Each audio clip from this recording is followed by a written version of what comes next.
I never imagined a simple morning errand would shake the ground beneath my feet.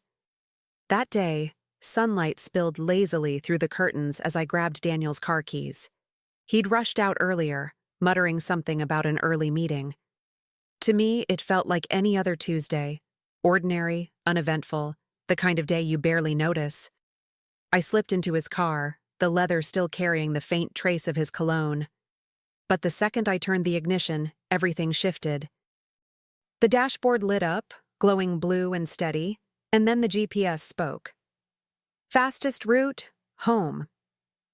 At first I smiled at the thought of heading back, until I noticed the address. It wasn't ours. Not even close. This so-called home was across town, in a neighborhood I rarely even drove through. My smile faded instantly. My heart ticked faster, sharp and unsettled. I gripped the steering wheel a little tighter, trying to make sense of it. Maybe Daniel had been at a client's place. Maybe it was just a glitch. But the street name stared back at me like it knew a secret I didn't. I whispered it quietly to myself, repeating it until it stuck in my mind.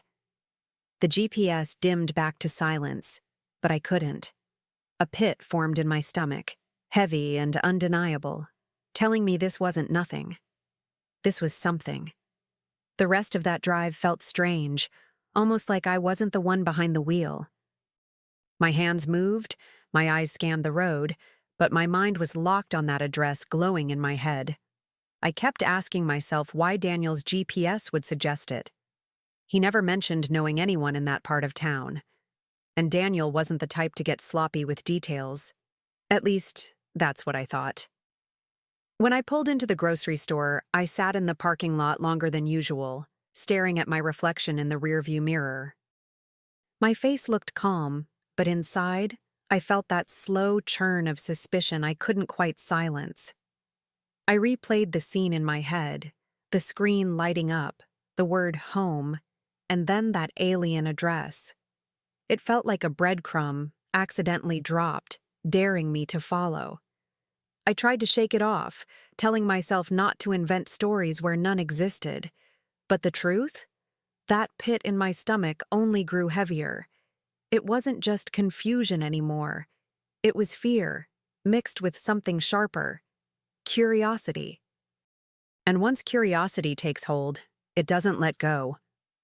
I told myself I'd let it go, but I already knew I wouldn't. Not this time. That night, I couldn't sleep. Daniel lay beside me, breathing evenly, as if the world hadn't tilted for me earlier that morning. I stared at the ceiling, listening to the rhythm of his breath, wondering what secrets it hid. Every time I closed my eyes, the GPS screen flashed back into view, that strange address pulsing like a beacon. My chest felt tight, like I was holding on to a question I wasn't ready to ask. I thought about the little details, how he'd been coming home later, how he kept his phone closer, face down on the table. I had brushed it all off, not wanting to seem paranoid, not wanting to doubt him. But now, with that address carved into my memory, it all felt connected. Like puzzle pieces I'd ignored were finally sliding into place. My mind raced, and the more I pieced together, the less I liked the picture forming. By morning, I had made a silent decision. I wasn't going to confront him, not yet. No, I'd keep this to myself, play along, act like nothing was wrong. But inside, I was alert, sharper than before. I needed to know the truth, and I was willing to follow that glowing breadcrumb trail wherever it led. After all, sometimes the answers you're not supposed to find are the ones that change everything. The very next day, Daniel told me he'd be working late. His voice was casual, the same tone he always used, but my ears caught every note. I smiled, nodded, even kissed his cheek as he left.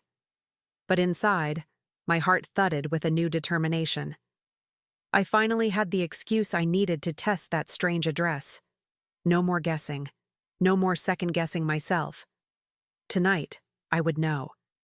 I waited until his car disappeared down the street before grabbing my keys.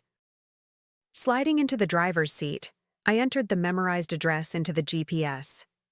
The screen lit up, confident, like it had been waiting for me. My palms felt damp against the wheel, but I steadied myself. This wasn't just a drive. This was a step into the unknown, into a truth I wasn't sure I wanted but couldn't ignore. The city lights blurred as I drove, each turn taking me farther from the familiar comfort of my neighborhood. My stomach twisted with every mile, my chest growing tighter with each green light that pushed me forward. And then, finally, the voice of the GPS softened into silence as I rolled up to a modest apartment building. Nothing fancy, just plain brick walls and narrow windows, the kind of place no one would notice. But I noticed. Oh, I noticed. I parked a few spaces away, keeping the engine off but my eyes wide open. The building looked ordinary, almost painfully so, yet I couldn't shake the feeling that it held something extraordinary or devastating. My pulse echoed in my ears, louder than the silence outside. I kept asking myself, what am I about to see? And deep down, I already knew the answer wouldn't be kind. Minutes crawled by like hours, each one stretching the knot in my stomach tighter. I almost convinced myself to leave, to pretend I had never been there. But then headlights swept across the lot, pulling me back to attention. My breath caught as Daniel's car turned in. He wasn't in a suit anymore. He'd changed into something more casual. In his hand, I spotted a bouquet of flowers, bright, fresh, deliberate. I sank lower in my seat, my body trembling but my eyes locked on him.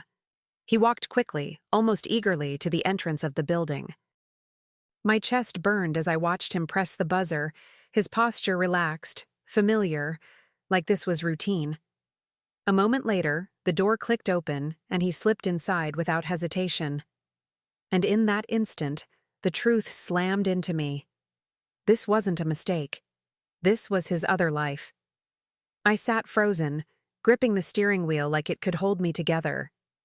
The bouquet haunted me. Those flowers weren't for me, hadn't been for me in a long time. My throat tightened, a mix of rage and heartbreak pressing hard against my chest. Watching him vanish into that building felt like watching the life I thought I had dissolve, brick by brick. The truth wasn't hidden anymore. It was standing right in front of me. I wanted to scream, to storm inside, to demand an explanation. But something stronger held me back. Control. I realized I had the upper hand, even if my heart was breaking. He had no idea I was there, no idea I was watching, no idea that the foundation of his lies had just cracked. In that moment, silence was my power, and I wasn't about to waste it. So, I stayed put, eyes glued to the door, mind racing. If this was where he went when he said he was working late, then I needed proof, solid proof. I knew this was only the beginning, and the answers waiting for me inside that building would demand patience. As the minutes passed, one thought looped in my head. If he had a second life, then I needed a second plan. The following days, I became someone I never thought I'd be. I wasn't just a wife anymore. I was a quiet investigator, a shadow trailing the man I once trusted. Each time Daniel announced he'd be working late, I didn't argue or question him.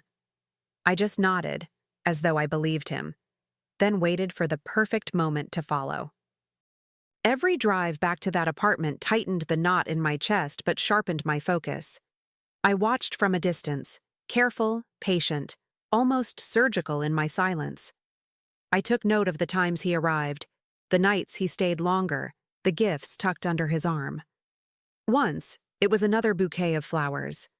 Another night, it was a small box, jewelry perhaps. Every gesture he made for her was one he had stopped making for me. And each observation etched itself deeper into my memory, forming a ledger of betrayal. One evening, I parked closer, windows cracked just enough to hear the faint sounds spilling out from an open window upstairs. His laughter, carefree, unguarded, the kind of laugh I hadn't heard in years. It pierced me, cruel and sweet all at once. My heart ached, but my resolve grew stronger. This wasn't just about catching him in the act. It was about reclaiming the power he thought he'd stolen from me. The woman appeared one night, stepping into the glow of the streetlight as Daniel opened the door for her. She was younger, carefree, her laughter bubbling like champagne. She clung to his arm with a comfort that cut me to the bone, as though she had every right to be there. I felt the air leave my lungs, yet I didn't move. Watching them together was like watching strangers in a play, except I knew I was the one cast as the fool. I didn't confront them. Not yet. Instead, I pulled out my phone, steadying my trembling hands, and snapped photos through the windshield. Each click was like a nail being driven into the coffin of our marriage. He smiled at her the way he used to smile at me, back when our love was new and effortless. That memory stung, but I let it fuel me. I wasn't collecting heartbreak. I was collecting evidence. Night after night, I returned, careful not to be seen. Sometimes I sat for hours, the cold creeping into my bones, but I stayed. I learned his patterns, when he arrived, when he left, what he carried inside. I built a timeline, piece by piece, until the picture became undeniable. This wasn't a fling. This was a life he was building, parallel to mine, a secret home where I was the ghost. The longer I watched, the calmer I became. My anger hadn't vanished. It had transformed, settling into something colder, sharper. Rage can burn out fast, but calculation? That can last forever. I realized this wasn't about catching him red-handed. It was about making him face a truth so undeniable, so public, that he couldn't twist it, couldn't lie his way out. Each night I drove away from that apartment, I wasn't defeated. I was armed. The photos on my phone, the notes I kept tucked away, the details only I knew, they were my ammunition. He had been so careless, so certain he'd never be found out. But I was building a case, brick by brick, and he didn't even see it coming. My silence became my strength. And in that silence, a plan began to take shape. I wouldn't scream, I wouldn't beg, I wouldn't fall apart at his feet. No. When the time came, I'd let him unravel all on his own. He had given me the perfect weapon without even knowing it. The very GPS that betrayed him once could betray him again. And I was going to make sure it did. It struck me one morning, like a spark catching fire. That GPS, the same one that had exposed his lies to me, could expose him to everyone else. Daniel was arrogant, certain his secret world was airtight. But what if his own car betrayed him in front of the very people he wanted to impress? The thought made my pulse quicken. It was poetic, really.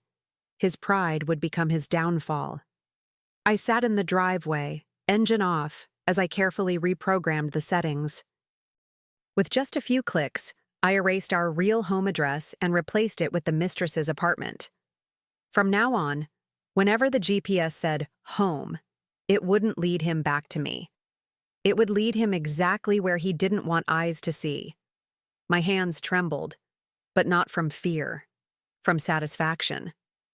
All those nights of silence had built to this moment. Every photo, every note, every ounce of pain had forged the perfect trap. He thought he was clever, untouchable. But he forgot that I had been watching, learning, waiting. Now, all I had to do was let the stage set itself. And as luck would have it, he handed me the perfect opportunity on a silver platter. That weekend, Daniel strutted around the house, buzzing with excitement. He had invited a few business partners over for what he called a casual dinner, though nothing Daniel did was ever casual. He bragged about showing them the life he'd built, the family he cherished. I played my part, smiling, nodding, setting the table as though my heart wasn't plotting in every beat. They would see his version of perfection. And then, they'd see the truth. As the evening unfolded, glasses clinked and laughter floated through the dining room. Daniel thrived in the spotlight, boasting about his integrity, his success, his so-called balance of work and family. I watched him from across the table, every word dripping with hypocrisy. If only they knew. But I didn't need to expose him with accusations. No, I just had to wait. The GPS was ready to speak for me. When one of his colleagues finally stood, brushing crumbs from his suit, and asked Daniel for his address, I felt the room shift. "Why don't we just use your car's GPS?" the man suggested. My chest tightened, not with panic, but with anticipation. Daniel laughed, easy and confident, as though nothing could ever trip him up. He handed over his keys, completely unaware he was walking straight into the snare I'd set. The colleague slid into Daniel's car, the others crowding around, curious to see the route. I stood near the doorway, heart steady, eyes fixed on Daniel. The GPS flickered to life, its voice calm, certain. Fastest route, home. A pause. Then the screen displayed the address, not ours, but hers. The mistress's apartment, glowing in bold letters for everyone to see. The air went sharp, brittle, as silence swallowed the room. Daniel's face drained of color, his confidence cracking in an instant. "Oh, there must be some mistake," he stammered, fumbling for words that wouldn't come. But no one bought it. I watched his colleagues exchange glances, their raised brows whispering judgments louder than any accusation. The GPS had done exactly what I'd planned. It had spoken the truth, clear and undeniable, with no chance for him to rewrite it. Whispers rose, followed by polite but hurried excuses. One by one, his guests slipped away, leaving Daniel exposed, humiliated, cornered in the ruins of his own performance. He tried to laugh it off, but the sound fell flat, brittle as glass. I didn't need to say a word. My silence was enough, my steady gaze telling him I'd seen everything, and that this was only the beginning of his unraveling. By the time the last guest left that night, Daniel was a shadow of the man who had strutted around hours earlier. He avoided my eyes, muttering excuses even he didn't believe. But I stayed calm, almost serene, because the truth was, I'd already moved my pieces long before the dinner. While he was busy building his second life, I had been quietly dismantling the one we shared. The power he thought he owned no longer belonged to him. The very next morning, I walked into the bank and withdrew every cent I was entitled to, shifting it into an account only I could touch. I'd filed the divorce papers weeks earlier, waiting for the right moment to serve him. Now, with his reputation cracked open in front of his colleagues, that moment had finally arrived. It wasn't just about leaving him. It was about leaving him stripped of the very things he valued most: his money, his pride, his image. And I didn't stop there. With a steady hand, I gathered the folder I had prepared. Dates, times, photos of him walking into that apartment, his gifts, his laughter captured through thin walls. I sent it all directly to HR at his firm, the same place where he constantly bragged about integrity being their cornerstone. I didn't need to write a single damning word. The evidence spoke louder than I ever could. The fallout came faster than I expected. Within days, Daniel's polished world began to collapse. His firm couldn't overlook the evidence, not with their pristine image on the line. Whispers in the office turned into official meetings, and those meetings ended with him being escorted out, box of belongings in hand. I didn't have to be there to see it. The news found its way to me, like smoke curling under a door. My phone buzzed with messages I never bothered to answer. At home, his voice grew sharper, angrier, but beneath it, I heard desperation. He tried bargaining, tried blaming, even tried turning the guilt on me. But I was unshaken. For every word he threw at me, I had silence waiting, stronger than any argument. Silence is power, I'd learned, and mine was louder than his fury. The man who once thought he could manipulate me with charm now stood powerless in his own wreckage. I watched him unravel piece by piece, The confident stride, gone. The smug smile, vanished. Even the way he carried himself seemed smaller, like a balloon deflating in slow motion. He had gambled everything on the lie he thought he controlled, and now he had nothing left. Nothing except a car whose GPS betrayed him more faithfully than I ever could. And to me, that irony was beautiful. I caught one last glimpse of him a week later. He was alone, behind the wheel of that same car. His shoulders hunched, his face pale under the weight of everything he'd lost. The GPS glowed faintly on the dashboard, guiding him once again to the address he never intended anyone to see. His home. I almost laughed at the cruel symmetry of it all. The same device that unmasked him to me had destroyed him in front of everyone else. I didn't wave. I didn't even slow down as I passed by. There was nothing left for me in that man, nothing worth saving from the rubble of our life together.